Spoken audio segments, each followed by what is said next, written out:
Hey guys, welcome to Riya study. और guys, मेरे बहुत से स्टूडेंट की रिकमेंडेशन आई थी मुझे कि वैलेडिक्शन फॉरबिडिंग मॉर्निंग पर वीडियो बनाइए मैम। तो गाइस, आज मैं लेके आई हूँ आपके लिए valediction forbidding mourning. Guys, this one poem is written by John Donne. Okay, yes. तो गाइस, जो जॉन डन है ना, तो जॉन डन जो है, ये आप इनको जानते तो होंगे वैसे पहले से ही, बट इनके बारे में फिर भी मैं आपको बता दूँ, लव पोइट है। Okay, and he is also a religious poet. Yes guys, बहुत ही ज़्यादा रिलीजियस पोइट है ये। और साथ में इनके लिए एक और वर्ड आता है मेटाफिजिकल।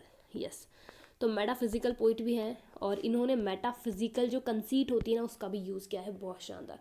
और ये जो वर्ड है ना मेटाफिजिकल गाइज, तो इसको सबसे पहले यूज़ किसने किया था? जॉन डन ने ही इनको इसको यूज़ किया था। ठीक है, तो गाइज दूसरी बात मैं करूँ अगर, तो जॉन डन जो है उनके लिए एक और टाइटल दिया गया है इनको, वो है द मोनार्क ऑफ विट। ठीक है, इनको एक और टाइटल दिया गया है, क्या दिया गया है? मोनार्क ऑफ विट। तो ये चीज़ नोट कर लीजिएगा आप, मोनार्क ऑफ विट यानी क्या होता है? बुद्धि का बादशाह। ठीक है, तो बुद्धि का बादशाह इन्हें क्यों कहा गया है? क्योंकि गाइस बहुत ही ज़्यादा विटी पोएम्स इन्होंने लिखी है, बहुत ही शानदार। अगर आपने अगर आज तक पढ़ी होगी ना, तो आप खुद जानते होंगे कि कितनी अच्छे से अपनी चीज़ों को एक्सप्रेस करते हैं और मेटाफिजिकल कंसीट का कैसे यूज़ करते हैं। ठीक है, तो इनके एक वॉल्यूम है जिसका नाम है सॉन्ग्स एंड सोनेट। ठीक है, इसको भी नोट कर लीजिएगा। सॉन्ग्स एंड सोनेट नाम का इनका एक वॉल्यूम है जो पब्लिश हुआ था 1633 में, और इसके अंदर अराउंड 55 करीब इनके लिरिक्स हैं गाइस। ठीक है, 55 करीब इनके लिरिक्स हैं जो इसके अंदर पब्लिश हुए हैं। ठीक है, यानी कि इसके अंदर इनकी सारी पोइट्रीज किसके अंदर पब्लिश होती है? सॉन्ग्स एंड सोनेट के अंदर। ठीक है, यस गाइस। तो चलिए आज अपने टाइटल की बात कर लेते हैं। सबसे पहले हमें पता तो होना चाहिए कि भाई जो पोएम है उसका मतलब क्या है। ठीक है, यस गाइस। तो वैलेडिक्शन, वैलेडिक्शन यानी क्या होता है? फेयरवेल। फेयरवेल यानी विदाई, अलविदा। ठीक है, अब वैलेडिक्शन यानी एक विदाई।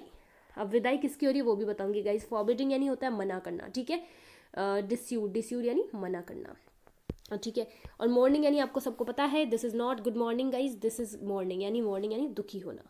ठीक है, किसके लिए है? मॉर्न करने के लिए, दुखी होने के लिए है। ठीक है, यानी विदाई किसकी हो रही है यहाँ पर? जॉन डन की। जॉन डन जो है ना उनकी विदाई हो रही है यहाँ पर। अब वो कहाँ जा रहे हैं वो बताऊंगी आपको मैं।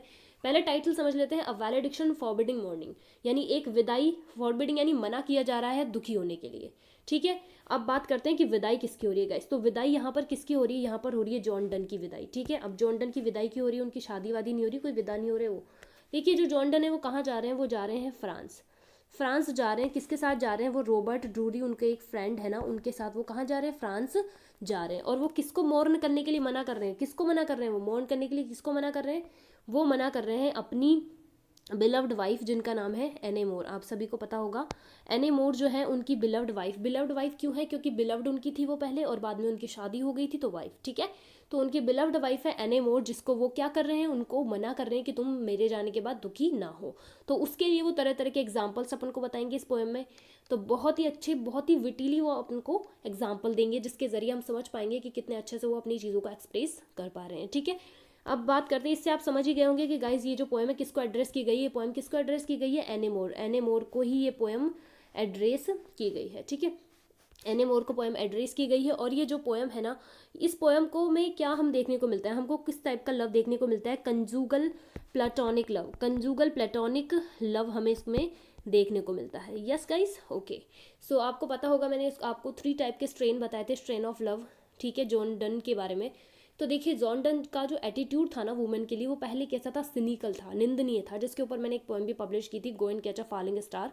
ठीक है, तो उस पोएम में मैंने आपको अच्छे से बताया था कि कैसे उसका एटीट्यूड वुमेन के प्रति सिनिकल है। उसके बाद जो उनका एटीट्यूड था ना, जब उनकी शादी हो गई थी उसके बाद उनका एटीट्यूड कैसा हो गया? कंजूगल टाइप का लव हो गया। ठीक है, कंजूगल लव यानी दाम्पत्य प्रेम जो कपल्स के बीच में होता है, तो उस पर उन्होंने ज़्यादा अपनी पोएम्स लिखी हैं। उसके बाद बात करते, थर्ड उनका एटीट्यूड कैसा था? प्लेटोनिक था। प्लेटोनिक यानी दिस इज रिलेटेड टू यानी स्पिरिचुअल।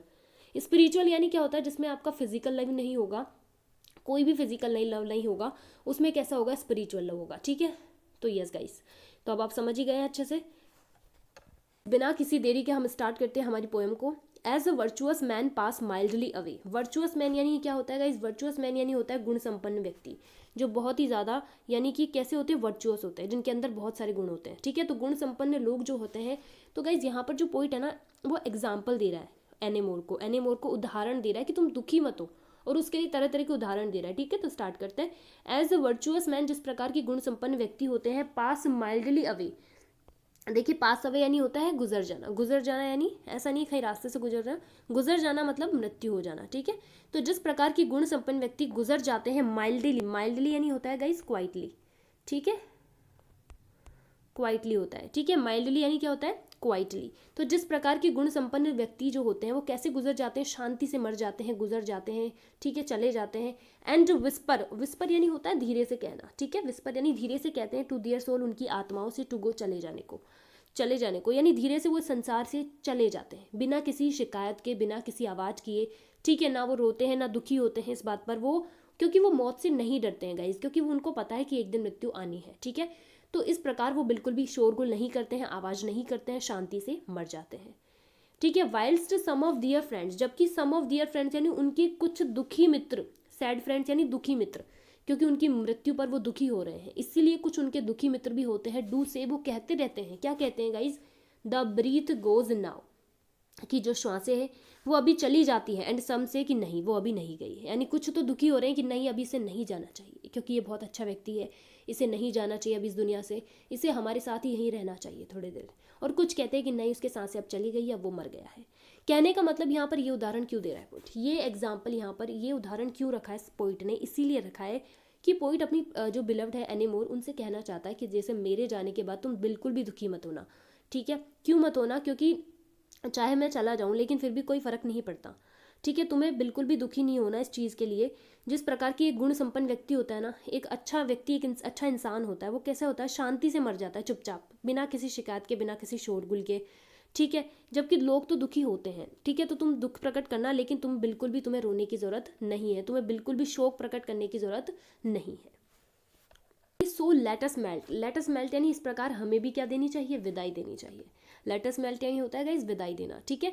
तो इसी प्रकार हमें भी विदाई देनी चाहिए, जैसे कि गुण संपन्न जो व्यक्ति होता है वो शांति से चला जाता है, उसी प्रकार हम दोनों को भी ज़्यादा रोना धोना नहीं चाहिए, एक दूसरे के लिए दुखी नहीं होना चाहिए बिल्कुल भी। और हम जब अलविदा हो रहे हैं एक दूसरे से, तो हमें शांति से चले जाना चाहिए एक दूसरे से दूर, और बिल्कुल भी एक दूसरे के लिए परेशान नहीं होना चाहिए। तो आगे इसीलिए पॉइंट कह रहा है कि सो लेट अस मेल्ट, इसी प्रकार हमें भी विदाई देनी चाहिए, एंड मैक नो नॉइस, और हमें भी कोई शोरगुल नहीं करना चाहिए। शोरगुल करना का मतलब है कि कोई भी, हमें बिल्कुल भी एक दूसरे के लिए दुखी नहीं होना है, ठीक है।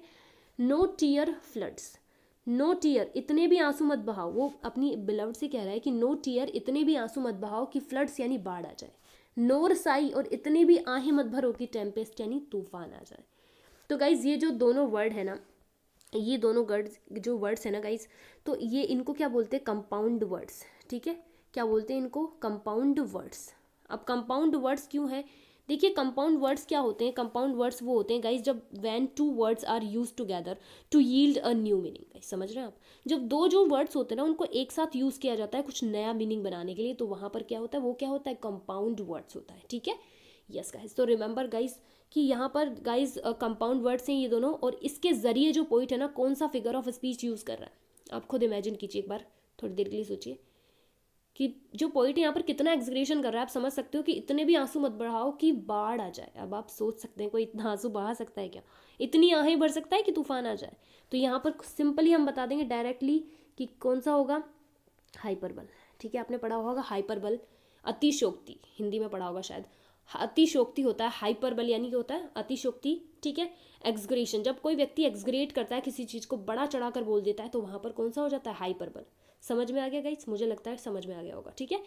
So it were profanation of our joy. अब आगे पॉइंट कह रहा है कि इट वर प्रोफेनेशन, कि अगर तुम इतना रोगी, इतना मतलब आहें भरोगी, ज़्यादा से ज़्यादा परेशान होगी, दुखी होगी, तो क्या होगा, इट वर प्रोफेनेशन। प्रोफेनेशन यानी क्या होता है, प्रोफेनेशन यानी होता है गाइज अपवित्रता, ठीक है। तो ये क्या होगा, इट वर, ये तो होगा अपवित्रता ऑफ आवर जॉयज, हमारे आनंदों की, हमारे आनंदों की अपवित्रता होगी। टू टेल द लेटी आर लव, और हम कह देते हैं, क्या कह देते हैं, हम क्या कर देते हैं, लेटी, लेटी यानी होता है दूषित करना, लेटी यानी होता है गाइस दूषित करना, आर लव हमारे प्रेम को। और इस प्रकार अपवित्रता से हम क्या कर देंगे, हमारे प्रेम को दूषित कर देंगे, यानी रोना धोना ये सब की क्या है, अपवित्रता होगी हमारे प्रेम की, क्योंकि हमारे प्रेम ने कभी ये नहीं सीखा कि हम रोएं बिछड़ने के लिए, ठीक है, क्योंकि हमको पता है कि हम दोनों एक हैं, तो इसलिए रोने से कोई फायदा नहीं है, इसलिए हमें बिल्कुल भी नहीं रोना है। और ये हमारे क्या होगा, it were profanation of our joy, ये तो हमारे जो आनंद है ना उनकी अपवित्रता होगी। टू टेल, हम कह देते हैं, क्या कह देते हैं, द लेटी आर लव, हमारे प्रेम को दूषित करते हुए, यानी दूषित कर देते हैं हम, तो ये हमें नहीं करना है, ठीक है गाइस। आई होप आपको समझ में आया ये स्टेंजा। ठीक है, इसके बाद नीचे वाला स्टेंजा देखते हैं guys. Moving of the earth, ठीक है, समझ में आ रहा है। Moving of the earth brings harms and fears. आगे पॉइंट कह रहा है कि moving of the earth bring harm and fear. एक उदाहरण के जरिए हमें बता रहा है कि मूविंग ऑफ द अर्थ यहाँ पर क्या है गाइज, देखिए आप खुद समझिए। पृथ्वी का हिलना, पृथ्वी का हिलना क्या होगा गाइज, पृथ्वी का हिलना यानी अर्थक्वेक, भूकंप, भूकंप के लिए ये आ रहा है, ठीक है, अर्थक्वेक यानी भूकंप। तो मूविंग ऑफ द अर्थ यानी जो भूकंप है ना, ब्रिंग्स वो क्या लाता है, हार्म यानी नुकसान को लाता है, एंड फियर्स और क्या लाता है, डर को लाता है। आप सभी जानते हैं भूकंप आने से हम कितना डर जाते हैं, कितना नुकसान होता है, ठीक है। तो ये जो होता है ना अर्थक्वेक, ये क्या लाता है, नुकसान लाता है, एंड फियर्स और डर को लाता है। मैन जो मनुष्य है ना वो रेकन गणना कर लेता है, कैलकुलेट कर लेता है। रेकन यानी होता है गणना करना, कैलकुलेट करना, ओके। तो जो मनुष्य है वो क्या कर लेता है, रेकन यानी गणना कर लेता है, व्हाट इट डिड। इट यहाँ पर किसके लिए आ रहा है, इट यहाँ पर अर्थक्वेक के लिए आ रहा है। इट यानी इसने, वॉट इट डिड इसने क्या किया, यानी भूकंप ने क्या क्या किया, एंड मीट इसका क्या क्या मतलब है, यानी क्या क्या किया, यानी कितने नुकसान कर दिया, भूकंप ने कितना नुकसान किया और इसका क्या मतलब है। क्योंकि ये चीज़ हमारे सामने हो रही है, भूकंप को हम महसूस कर सकते हैं, इसीलिए जो इंसान है ना वो गणना कर लेता है कि जो इस भूकंप से क्या क्या नुकसान हुआ, इसका क्या मतलब था, क्यों हुआ ये सब चीज़ों का मनुष्य क्या कर लेता है, उसको कैलकुलेट कर लेता है। आगे पॉइंट कह रहा है, ध्यान से समझना, बट लेकिन ट्रेपिडेशन ऑफ द स्पेयर्स, लेकिन जो स्पेयर्स यानी क्या होता है गाइस, ग्रह नक्षत्र, ठीक है। स्पेयर्स यानी होता है गाइस ग्रह नक्षत्र जो होते हैं ना हमारे, स्टार्स वगैरह है ना, स्टार्स वगैरह जो होते हैं ना, अरे वो ग्रह नक्षत्र नहीं कि जो आप सोच रहे हो कि तारे वारे होते हैं, नहीं वो नहीं गाइस, जो हमारे एस्ट्रोलॉजी टाइप्स होते हैं ना, कि हमारे कुंडली में होता है कुछ ग्रह नक्षत्र टाइप, वो। तो पॉइंट आगे कह रहा है कि but trepidation of the spheres, लेकिन ट्रेपिडेशन यानी क्या होता है, हलचल, ठीक है, हलचल होती है यानी मूवमेंट, ओके। जो ट्रेपिडेशन है, हलचल है, ऑफ द स्पेयर्स यानी जो स्टार्स होते हैं, ग्रह नक्षत्र होते हैं, उनकी जो हलचल होती है ना, दो यद्यपि ग्रेटर फार, वो बहुत ज़्यादा अधिक होती है। कितनी होती है, बहुत अधिक होती है इन सब चीज़ों, भूकंप से भी कहीं अधिक होती है, इज इनोसेंट, लेकिन उसको क्या माना जाता है, क्या क्या माना जाता है, उसे मासूम माना जाता है। अब ये समझ में आया आपको, नहीं आया होगा, ठीक है, मुझे पता है, एक बार दोबारा समझने की कोशिश करो। देखो पोइट ने ये एग्जाम्पल क्यों दिया यहाँ पे, सोच रहे हो कभी, देखो ध्यान से समझने की कोशिश करते हैं। देखिए अर्थक्वेक है, अब अर्थक्वेक है क्योंकि वो हमें महसूस हो रहा है कि यार भूकंप आया है, लेकिन हमें पता है कि हमारे ग्रह नक्षत्र में क्या चल रहा है, नहीं पता ना, हमें वो चीज़ दिख ही नहीं रही, हम उस चीज़ से अनजान है, बिल्कुल अनजान है, हमको बिल्कुल नहीं पता कि हमारे साथ क्यों हो रहा है, हमारे साथ कुछ गलत चीज़ हो जाती है, तो वो सब हमारे स्टार्स होते हैं, ग्रह नक्षत्र, तो उनमें सब चीज़ें मेंशन होती है, लेकिन हमें क्या पता होता है कि उनके बारे में, नहीं, हमें पता नहीं होता है, क्योंकि वो चीज़ हम महसूस ही नहीं कर पा रहे, हम उस चीज़ को जानते नहीं, हम अनअवेयर है उस चीज़ से, ठीक है। जबकि भूकंप तो हमारे आंखों के सामने होता है, हम उसको महसूस कर सकते हैं, हमें पता होता है, हम उसके बारे में टोटली नोन होते हैं, जानते हैं हम उस चीज़ को कि यार ये भूकंप आया है, तो हम किसको ज़्यादा भयानक मानते हैं, भूकंप को। लेकिन वास्तव में गाइस सबसे भयानक क्या होता है, हमारे जो ग्रह नक्षत्र होते हैं ना, वो सबसे ज़्यादा भयानक होते हैं, ठीक है। तो पॉइंट यही चीज़ कहना चाहता है कि देखिए हमें जो चीज़ दिखती है ना, हम उसको क्या मान लेते हैं, उसको ज़्यादा भयानक मानते हैं, ठीक है। जबकि जो चीज़ नहीं दिखती ना, उसको हम कैसा मानते हैं, उसको वो बहुत छोटा मानते हैं, हम उसको बहुत कम मानते हैं। तो पॉइंट यहाँ पर उसका कहने का सेंस क्या है, सेंस ये है पॉइंट का कि उसकी बिलव्ड से वो समझा रहा है कि तुम भी, जैसे मैं तुम्हारे पास रहूँगा ना जब, तो तुम जब दुखी होगी ना मेरे पास, तो मुझे ऐसा लगेगा कि तब तो तुम, मुझे वो चीज़ ज़्यादा लगेगी, लेकिन मेरे जाने के बाद, यानी जब हम दोनों अलग हो जाएंगे, तब तुम पीछे से कितना ही रो, कितना ही दुखी हो, मुझे क्या फ़र्क पड़ेगा, क्योंकि मुझे पता ही नहीं कि तुम मेरे पीछे से, मैं उस चीज़ के प्रति मुझे पता ही नहीं है, मैं अननोन हूँ टोटली। तो जिस चीज़ के बारे में हाँ अनजान होते हैं ना हम, वो चीज़ हमें हमेशा कम ही लगती है कि यार कुछ नहीं है, बहुत छोटी लगती है वो चीज़। लेकिन जब हम उस चीज़ को खुद महसूस करते हैं कि जब मैं तुम्हारे सामने होऊंगा ना, तो मुझे ज़्यादा दुख होगा, तो वो उससे कह रहा है कि तुम बिल्कुल भी दुखी मत हो मेरे लिए, मेरे सामने भी और मेरे पीछे से भी, क्योंकि कोई फ़र्क नहीं पड़ता कि तुम मेरे लिए इतना ज़्यादा दुखी हो रही हो, क्योंकि जब मैं चला जाऊँगा तो मुझे पता ही नहीं रहेगा तुम दुखी हो रही हो, रो रही हो। तो इसलिए पॉइंट अपनी बिलव्ड को समझाते हुए कह रहा है कि तुम्हें बिल्कुल भी परेशान होने की कोई ज़रूरत नहीं है, ठीक है। आई विश आपको समझ में आया है ना। चलिए अब इसके बाद का जो स्टेंजर है ना गाइज, ये देखते हैं हम। डल सबल्यूनरी लवर्स, डल सबल्यूनरी लवर्स यानी देखिए सबल्यूनरी लवर्स होते हैं गाइज सांसारिक प्रेमी, सांसारिक प्रेमी, ठीक है। सांसारिक यानी जो वर्ल्डली लवर्स होते हैं ना, वर्ल्डली लवर्स कौन होते हैं आगे बताऊंगी मैं आपको। डल यानी जो संवेदनशील होते हैं, संवेदनहीन जो होते हैं, संवेदनहीन जो सांसारिक प्रेमी होते हैं। डल सबल्यूनरी लवर्स जो संवेदनहीन सांसारिक प्रेमी होते हैं। लव, लवर्स, लव आ रहा है ना यहाँ पे, लवर्स लव, तो प्रेमियों का, उन प्रेमियों का जो प्रेम होता है, समझ रहे हैं? संवेदनहीन जो सांसारिक प्रेमी होते हैं उनका जो प्रेम होता है ना, कैन नॉट एडमिट, एडमिट यानी क्या होता है? स्वीकार करना, एक्सेप्ट, ठीक है? तो वो स्वीकार नहीं कर सकता, जो संवेदनहीन सांसारिक प्रेमी है उनका जो प्रेम है वो स्वीकार नहीं कर सकता एब्सेंस यानी अनुपस्थिति को। अनुपस्थिति यानी एक दूसरे की अनुपस्थिति। अब सबल्यूनरी लवर्स कौन हो गए यहाँ पर? फिजिकल लव वाले, जो लोग फिजिकल लव करते हैं, एक दूसरे की बॉडी से लव करते हैं, एक दूसरे की स्पिरिट से नहीं, बॉडी से प्रेम करते हैं। तो ऐसे जो सांसारिक प्रेमी होते हैं, सांसारिक यानी जो जिनका प्रेम, अब नीचे यहाँ पर दे रखा है, अच्छे से डिफाइन कर रखा है, हुज सॉल इज सेंस, जिनकी आत्मा कैसी होती है? इंद्रिय जनित। इंद्रिय जनित यानी क्या होता है कि जो सेंसुअस लव करते हैं, यानी एक दूसरे से फिजिकल लव करते हैं, यानी इंद्रिय जनित, जिनका जो प्रेम है ना इंद्रियों पर आधारित है, ठीक है? वो बॉडी से प्रेम करते हैं, वो स्पिरिट से प्रेम नहीं करते हैं। तो ऐसे जो प्रेमी होते हैं ना, यानी जो शारीरिक लव करते हैं, शारीरिक प्रेम जिनका है, तो ऐसे प्रेमी कैन नॉट एडमिट, वो स्वीकार नहीं कर सकते एब्सेंस, अनुपस्थिति, एक दूसरे की अनुपस्थिति को स्वीकार नहीं कर सकते। पॉइंट ये कहना चाहता है कि देखो जो फिजिकल लव करते हैं वो नहीं कर सकते एक्सेप्ट, लेकिन हम तो कर सकते हैं, क्योंकि हम क्या करते हैं? एक दूसरे से स्पिरिचुअल लव करते हैं, ठीक है? तो मैंने आपको पहले बताया था, अभी स्टार्टिंग में प्लेटोनिक कंसेप्ट मैंने बताया था जहाँ पर स्पिरिचुअल लव होता है, तो यहाँ पर इसलिए प्लेटोनिक कंसेप्ट भी दिया गया है, ठीक है? Yes, because it doth remove, क्योंकि ये क्या कर देता है? इट यहाँ पर किसके लिए आया है? उस लव के लिए आया है, क्योंकि जो प्रेम होता है ना ये रिमूव, दूर कर देता है दोज थिंग्स, उन चीज़ों को विच एलिमेंटेड इट, जो इसे उत्पन्न करती है। यानी प्रेम ने जिन चीज़ों को, नज़दीकियाँ जो आती है प्रेमियों के बीच में, उसको क्या कर देता है? रिमूव कर देता है। क्योंकि जब एक दूसरे से दूर रहेंगे हम तो क्या होगा? हमारी जो नज़दीकियाँ होंगी वो कैसे हो जाएंगी? रिमूव, यानी दूर हो जाएंगी। तो इसलिए जो शारीरिक प्रेम करने वाले लोग होते हैं वो क्या, एक दूसरे की अनुपस्थिति को बिल्कुल भी सहन नहीं कर पाते हैं। लेकिन पॉइंट यहाँ पर एक इसीलिए कह रहा है कि लेकिन हम तो फिजिकल लव वाले नहीं हैं, हम तो कैसे करते हैं? हम तो स्पिरिचुअल लव है, हम तो आत्मा से प्रेम करते हैं।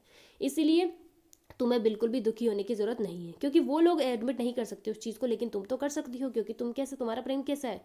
तुम्हारा प्रेम बिल्कुल स्पिरिचुअल है। इसीलिए आगे चलते हैं guys. But we by a love so much refined, अब आगे पॉइंट कह रहा है कि but we by a love so much refined, लेकिन हम बाई अ लव, एक प्रेम के द्वारा, यानी हमारा जो प्रेम है ना उसके द्वारा, सो मच रिफाइंड, इतने ज़्यादा परिष्कृत हो गए हैं, दैट आवर सेल्व्स, कि हम स्वयं ही नो नॉट, नहीं जानते हैं व्हाट इट इज़। इट यहाँ पर किसके आ रहा है? लव के लिए आ रहा है गाइस, कि क्या प्रेम है, यानी प्रेम क्या है। हम तो इतने ज़्यादा, मतलब एक दूसरे से इतना ज़्यादा प्रेम करते हैं, और हमारा प्रेम इतना ज़्यादा परिष्कृत, यानी क्या होता है? इतना ज़्यादा मतलब प्योर हो गया है, इतना ज़्यादा पवित्र हो गया है कि दैट आर सेल्फ, कि हम खुद भी नो नॉट, नहीं जानते हैं कि व्हाट इट इज़, कि ये क्या है, यानी प्रेम है क्या।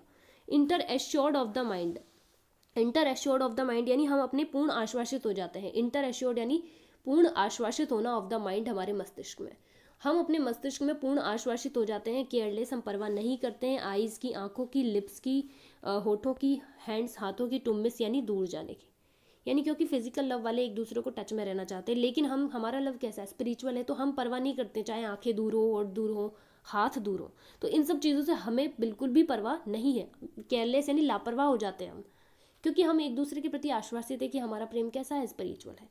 ओके गाइज, आई होप समझ में आया है। चलिए अब नीचे देखते हैं।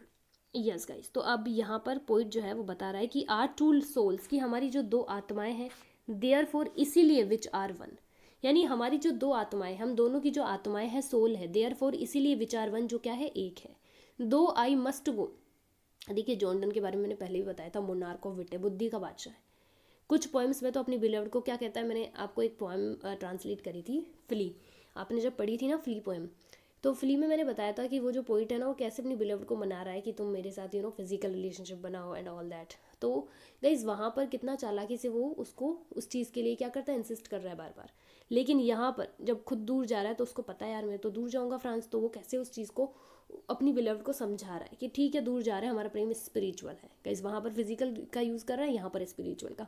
तो आप जॉन डन की हर पोएम में एक विटी कंसेप्ट देखने को आपको मिलेगा, कितना ज़्यादा विट का यूज़ कर रहा है, बहुत ही ज़्यादा बुद्धि का बादशाह है। ठीक है, yes. Our two souls therefore, हमारी जो दो आत्माएं हैं ना, देयर फॉर, इसीलिए, विचार वन, जो एक है। दो आई मस्ट गो, यद्यपि आई मस्ट गो, मुझे तो जाना ही है।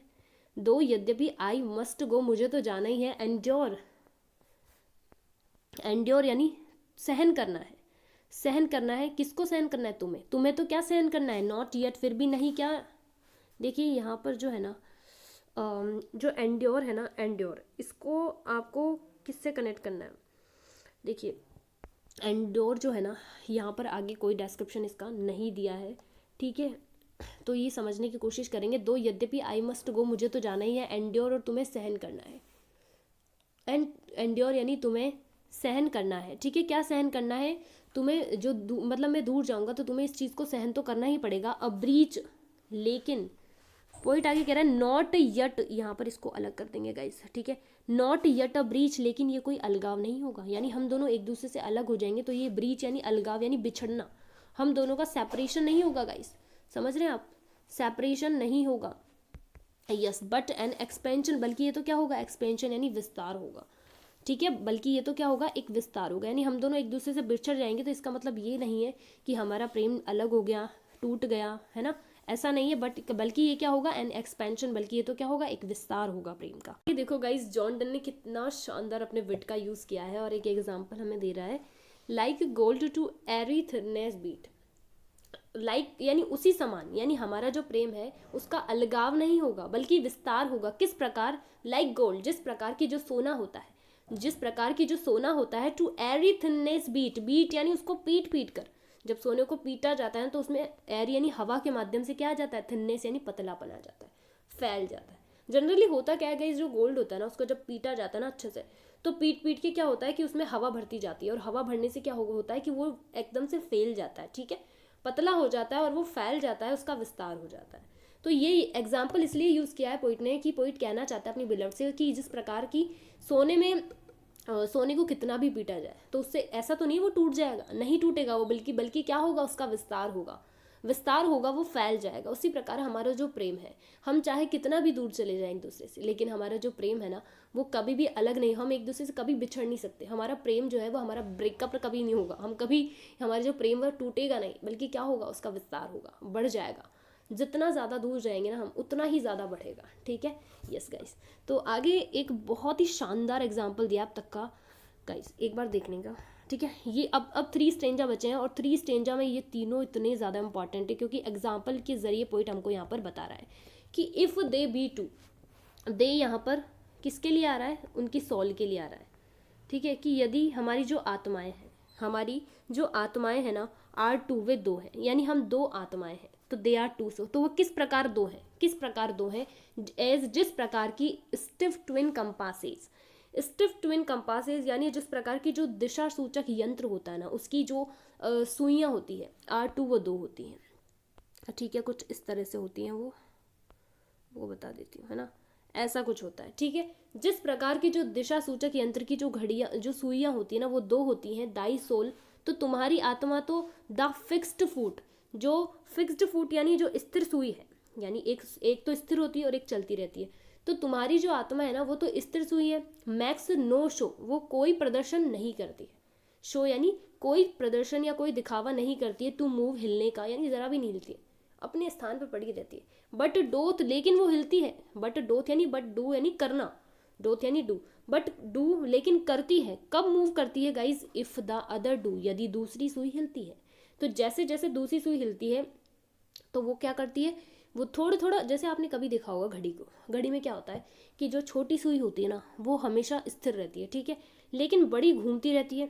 अब बड़ी घूमती जाएगी ना, अब जैसे छोटी वाली जो होती है ना, तो वो तो एक जगह रहती है, और जो बड़ी है वो घूमती जाती है, तो घूमती जाती है, लेकिन जब वो घूमती जाएगी ना, अगर नहीं घूमेगी तब तो छोटी वाली वहीं रहेगी, और जैसे ही घूमती जाएगी तो छोटी वाली जो सुई होती है थोड़ी थोड़ी वो थोड़ी हलचल करेगी, करेगी ना हलचल, करेगी हलचल, ठीक है।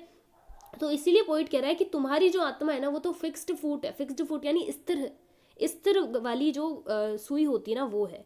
मैक्स नो शो, वो कोई प्रदर्शन नहीं करती, टू मूव, हलचल का, यानी बिल्कुल भी नहीं हिलती। बट डूथ, डॉथ यानी होता है डू, लेकिन वो करती है इफ द अदर डू, यदि अदर यहाँ पे किसकी है? दूसरी सुई, यदि दूसरी सुई करती है। कहने का मतलब है कि जो पोइट है, पोइट तो क्या है, जो दूसरी सुई होती है ना हिलने वाली, वो वाली सुई है, और जो उनकी बिलवड है वो कैसी सुई है?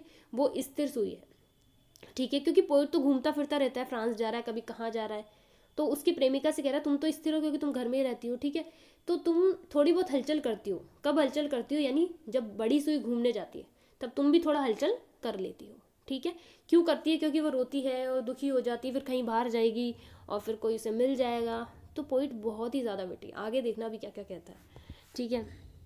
यस गाइस, तो देखते हैं अब। तो आगे पोइट कह रहा है and though in it in the centre sit, और इस प्रकार ये सेंटर यानी बीच में, केंद्र में, इसी प्रकार it in the centre, it यानी ये जो सुई है ना तुम्हारी वाली सुई, ये क्या कर दी है? In the centre sit, center यानी केंद्र में, बीच में बैठी रहती है बेचारी। Yet when the other far doth roam, yet when जब जो अदर है, अदर यानी दूसरी सुई जो है, फार यानी दूर, डू रोम यानी भटकती रहती है, यात्रा करती रहती है। यानी तुम्हारी तो वहीं बैठी रहती है और दूसरी वाली जो सुई होती है ना, जैसे ये देखो, जैसे ये हम बना देते हैं एक, ठीक है, ये छोटी सुई है और ये बड़ी है। बड़ी क्या करती है? घूमती रहती है, ठीक है, घूमती रहती है।